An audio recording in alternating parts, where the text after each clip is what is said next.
அதாவது super star தனியாக வந்து நின்று வந்தார்னா நல்லா இருக்கும். கூட்டணி வந்தால் நல்லா இருக்காது. புது அரசியல் அதிமுகவும் சரி, திமுகவும் சரி, இப்ப தேமுதிகவும் சரி, இது வரைக்கும் யாருமே சரி கிடையாது. புதுசாக வர்ற கட்சி நல்லா இதா இருக்கும். அது ரஜினி வந்தா ரொம்ப நல்லா இருக்கும் எதிர்பார்க்கிறோம். ரஜினி சேர்ந்தால் அரசியல் நல்லா இருக்கும். ரஜினி மாபெரும் வெற்றி கிடைக்கும். அதிகமான இடத்துக்களை தக்க வைப்பாங்க. ரஜினி தனித்தனியாக நல்லா இருக்கும். கூட்டணி சேர்த்தவல கூட்டணியில நல்லா இருக்கும். எந்த கூட்டணியும் அவர் சேர்த்தவல. சூப்பர் ஸ்டார் என்னைக்குமே சூப்பர் ஸ்டார் தான். சூப்பர் ஸ்டார் தான் வருவார். வந்தா தான் ஜெயிப்பார். வேற யாரும் வர மாட்டாங்க.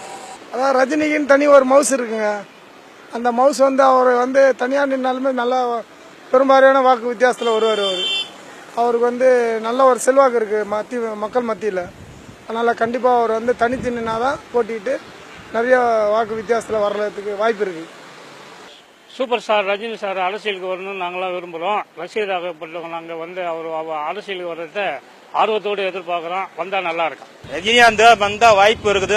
நல்ல மாற்றங்கள் ஏதாவது ஏற்படும். அதான் நல்லா வந்து வாய்ப்பு இருக்குது. மக்களுங்க கொஞ்சம் நல்லது பண்ணுவோம் அப்படின்ற ஒரு நம்பிக்கை இருக்குது.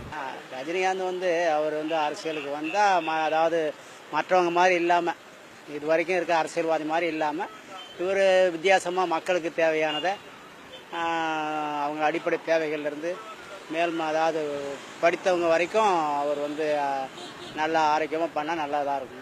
இது பண்ணாமல் மக்களுக்கு அவர் வந்து அவருடைய பொறுத்த வரைக்கும் அவருடைய அடிப்படை தேவையெல்லாம் பூர்த்தி பண்ணிட்டார். அவருக்கு எதுவும் தேவையானது இல்லை. ஆனால் மக்களுக்கு செய்ய வேண்டியதை அவர் செஞ்சால் வரவேற்கலாம்.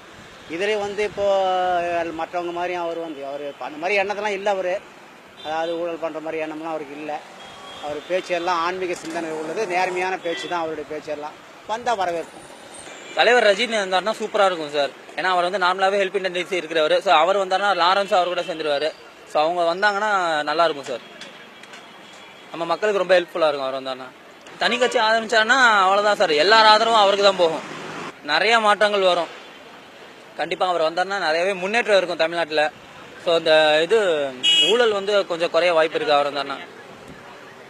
அவர் வந்தாருன்னா அவர் கட்சியில் சேர்த்தாருன்னா கண்டிப்பாக நல்லவங்களை தான் சேர்ப்பார். அவரோட ரசிகர்களே பார்த்தீங்கன்னா எல்லாருமே மக்களுக்கு உதவுறவங்க தான். இப்போ நீங்கள் இந்த சென்னை வெள்ளத்தில் பாதிக்கப்பட்ட போய் உங்களுக்கு தெரியும். ஃபுல் அண்ட் ஃபுல் யங்ஸ்டர்ஸ் தான் ஹெல்ப் பண்ணாங்க. ஸோ அப்படி இருக்கிறப்ப அவர் இருந்தாலும் கண்டிப்பாக மாற்றம் இருக்கும் சார். யங்ஸ்டர்ஸ் இருக்காங்க, அவருக்கு சப்போர்ட் பண்ணுற யங்ஸ்டர்ஸும் மக்களுக்கு ஹெல்ப்ஃபுல்லாக இருப்பாங்க. ரஜினி வந்தாருன்னா கண்டிப்பாக நல்லது பண்ணுவார்ண்ணா. ஏன்னா வந்து பார்த்தீங்கன்னா அவர் சாதாரணமாக ஒரு ஹெல்ப் பண்ணோன்னாவே எல்லாம் அனாதாச பசங்களுக்கு எல்லாரும் நிறைய ஹெல்ப் பண்ணிட்டு இருக்காரு. அவருக்காக நாங்கள்லாம் கண்டிப்பாக இருக்கோம். அவர் வரணும் ரொம்ப நாள் எதிர்பார்க்குறோம். அவர் வந்தாருன்னா நிச்சயமாக நம்ம தலையும் வருவார். ரெண்டு பேரோட கூட்டணி சான்ஸே இல்லை.